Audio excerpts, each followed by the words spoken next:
Иран 15 сағатта ойран болған мемлекет. Қалай ойлайсыз? Егер бір елдің басшысы өлсе, ол тек сол елдің проблемасы ма?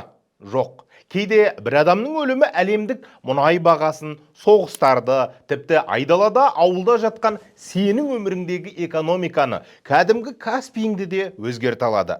Кеше Иранның жоғары жетекшісі Әли Хаменеи қаза тапты. Бұл 90-ға жақындап жан тапсырған табиғи өлім емес, кездейсоқтықта емес, апта бұрын айғайлап атойлаған ақш пен Израиль растаған нысаналы арнайы операцияның нәтижесі. Бірақ ең маңыздысы Хаменейдің қаза болғаны бір адамның өлімі емес, онымен бірге Иранның жоғары әскери саяси элитасының ондаған өкілі жойылды. Ислам революциясы сақшылар корпусының басшылығы, қауіпсіздік құрылымдарының жетекшілері, стратегиялық кеңесшілер. Бірақ одан да қызығы, мына генерал бомбалаудан бірнеше минут бұрын ғимараттан шығып кеткен. Яғни ол білген болуы да әбден мүмкін. Демек, іштегі сатқын Массадтың тыңшысы бар. Кей деректерге израилдік Массадқа қарсы арнайы агенттік құрылғанын Иранда жүйелі олар жұмыс жасағанын. Бірақ ең өкініштісі, сол ұйымның басшысы Массадтың арбауындағы адам болып шыққан дейді. Бұл бұрынғыдай беталды бомбалау емес. Бір түннің ішінде биліктің жоғары қабаты соққалды. Бұл жай әскери шабуыл да емес. Бұл басқару орталығына бағытталған соққы. Қазір елді құлату үшін оны жаулап алу міндетті емес. Кейде тек маңызды 40 адам жоғалса жеткілікті. Себебі мемлекет картада емес, шешім қабылдайтын адамдардың басында өмір сүреді.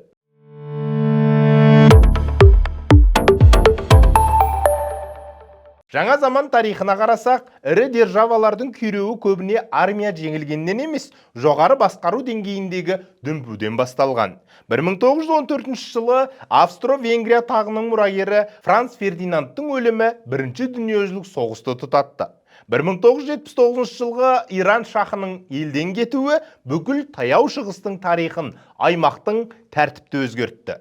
2003 жылы Ирак басшылығы құлаған соң ел ондаған жыл тұрақсыздыққа түсті. Әлі оңалмай келеді. Ал бұлардың барлығына ортақ бір ғана заңдылық бар. Жүйенің жоғарғы қабаты шайқалса, төменгі деңгей автомат түрде әлсірейді. Балық басынан шіриді деген осы болса керек. Бүгінгі Тегерандағы жағдай дәл осындай оқиға. Ал мұндағы ең қорқынышысы өлім емес, оның тәсілі. Бұл хирургиялық операция. Мәліметтерге қарағанда, жоғары шенді тұлғалардың барлығы бір жерге жиналған сәтте соққылар жасалған. Бұл кездейсоқтық бомбалау емес. Бұл алдын ала дайындалған барлау деректеріне негізделген операция. Яғни, мақсат территория емес, мақсат шешім қабылдайтын адамдар. Мемлекет халық емес, мемлекет шешім қабылдайтын адамдардың жүйесі.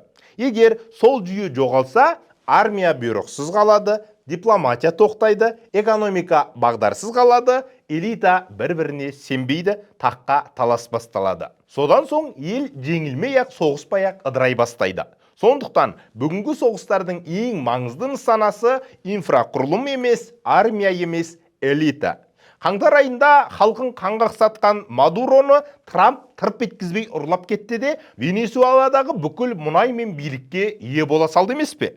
Достар, дүние дүрлігіп бұрынғыдай бейбітті берекелі заманның ауылы алыстап бара ма қалай? Байқасаңыздар, догмамен емес, дамуға бар күшті салмасақ, бәзбіреулердің діни, экономикалық, саяси және мәдени идеологияларына миымыз уланып, алтын уақытпен көп күшіміз текке кетіп жатқаны өкінішті. Сондықтан, жан-жақты бізге даму қажет. Жаңа трендтерді тезірек меңгеріп, қабілеттерді көбейтіп, ақшаңызды көбейтудің көбірек амалдарын таппасаңыз, алай-дүлей заманда зат қымбаттап, зарплатаңыз аз кезде қиналып қалмаңыз. Сондықтан да біз қажет бизнес қосымшасын шығардық. 20 мың теңге ғана төлеп, бір жыл бойы ішіндегі 20-дан көп түрлі бизнес пен дамуды үйрететін сабақтарды көріп, көз аяңызды кеңейтіп, табыс жолдарыңызды арттырыңыз.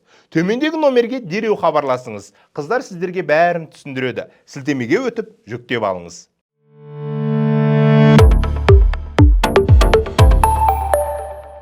Неге 40 маңызды тұлға бір жерге жиналып, бір сәтте құрып кетті деп ойлайсыз? Бұл жерде кәдімгі адамдық психология жұмыс істейді. Мемлекеттер көбіне ең қауіпті сәтті дұрыс бағаламайды.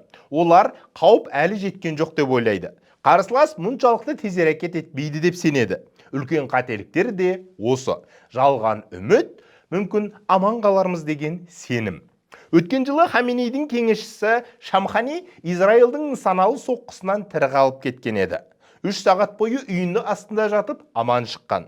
Ол өзін бақыт құдайы менің жағымда деп ойлады. Бірақ ол қателесті. Бақыт ешқашан екі жаққа бірдей қарамайды. Ол барлауы дәл, соққысы қатал, техникасы дамыған, себебін мықты жасағандар жағында тұрады. Жаздағы соғыстағыдай барлығын тойтарып, алғашқы толқынды көтеріп шығамыз деп ойлады. Бірақ қазіргі соғыстарда бірінші толқын соңғы толқын болуы мүмкін. Стратегиялық қателік 3 жерде болады.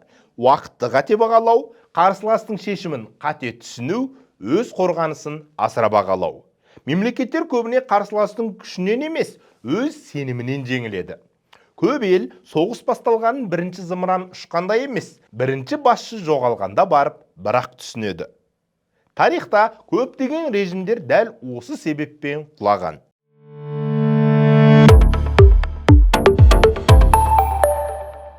Иранда билік ауысуының конституциялық тетіктері бар. Уақытша басқару механизмі қарастырылған. Мұрагерлік тізбек те болуы мүмкін. Бірақ негізгі сұрақ қағаздағы схема емес. Егер ондаған негізгі тұлға бір мезетте жоғалса, билік жүйесі автомат түрде жұмыс істей ала ма? Жалғасын таба ма? Президент пен үкімет орнында болуы мүмкін. Бірақ стратегиялық шешім қабылдайтын ядро әлсіресе, мемлекет ұзақ мерзімде тұрақты бола ала ма? Бұл басты мәселе. Президент Пезешкян тірі, үкімет шенеуніктері орнында. Бірақ миы жоқ дене қанша уақыт өмір сүре алады? Трамп Иран ішіндегі оппозицияны қазірдің өзінде жігерлендіріп жатыр.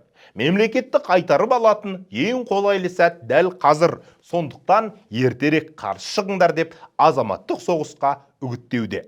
Бұл бос сөз емес. Тарихта биліктің өзегі шабылған сайын артынша ішкі қақтығыс бөліну, прокси соғыстар келеді. Сирия, Ливия, Ирак бәрін көрдік. Бірақ бұдан да қорқыныштысы Пентагон өкілінің мына сөзі. Біз басынан бастап жоғары басшылықты көздедік деді. Яғни олар сақадай сай болған. Елдің бәрі Ауғанстан мен Пәкістан соғысын қарап отқанда босаңсып тұрған сәтінде бұрқ дегізді.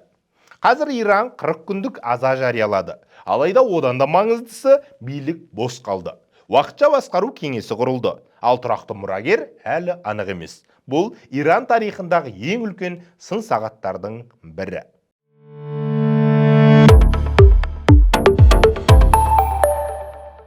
Енді не болуы мүмкін? Ширази бұрын соңды болмаған шабуыл жасаймыз деді. Қызыл туды тігіп, кек қайтарамыз деді. Немесе ішкі билік таласы басталып, ақш пен Израил бұның пайдасын көре ме? Иран халқы бірігіп қарсы тұра ма? Әлде Трамп күткендей біреу билікті тартып ала ма? Бірақ нақты негізгі 3 сценарий бар. Бірінші консолидация. Элита тез бірігеді, жаңа жетекші анықталады. Жүйе қатаңданып, сыртқы жауап күшейеді. Екінші ішкі тартыс. Әртүрлі топтар арасында ықпал үшін күрес басталады. Уақыт жоғалады, сыртқы қысым артады. Үшінші, баяу әлсіреу. Ресми мемлекет бар, бірақ нақты басқару қабілеті әлсірейді. Тарихта ең жиі кездесетін сценарий осы. Ал ертең азаматтық соғыс болып, бас сауғалаған парсылар пана іздеп бізге келсеші, біз бұған дайынбыз ба? Ирандағы қазақтардың халі қандай болып жатыр екен? Бір Құдай біледі. Геосаясаттағы осы оқиғадан бізге түйетін мынандай инсайттар бар. Қазіргі соғыстар территория үшін емес, басқару қабілеті үшін жүреді екен. Елді құлату үшін оны жаулап алу міндетті дейміз. Кейде шешім қабылдайтын адамдарды жою жеткілікті. Мемлекет картада өмір сүрмейді, ол басқару жүйесінде өмір сүреді. Егер жүйе тұлғаға қатты байланған болса, соққы ауыр тиеді. Ал егер институттар мықты болса, мемлекет тірі қалады. Яғни бір жүйе мен бір адамға байланған болса, шынымен де жағдай қиын. Егер азаматтық қоғам қалыптасып, кез келген шенеунік немесе кез келген халық соған дайын болса, елім, жерім деп өзіне сенім болса, қай басшыны орнынан алып тастаса да, кез келгені сол мемлекеттік басқаруды жалғастырып әкете бермек. Бұл жерде демократиялы деген ақш пен диктатуралы деген Иранның айырмашылығы осында болса керек. Өйткені ақшта соңғы 40 жылда қанша президент ауысты. Бірақ бағдары мен бастамалары, басқаруы, жүйесі бір. Тек президенттер ауысты, жүйе мен басшылық қалып отырды. Ал 40 жыл бойы бір билікте өзі ғана отырып, барлық күшті өзіне шоғырландырған Иранның халі қиын.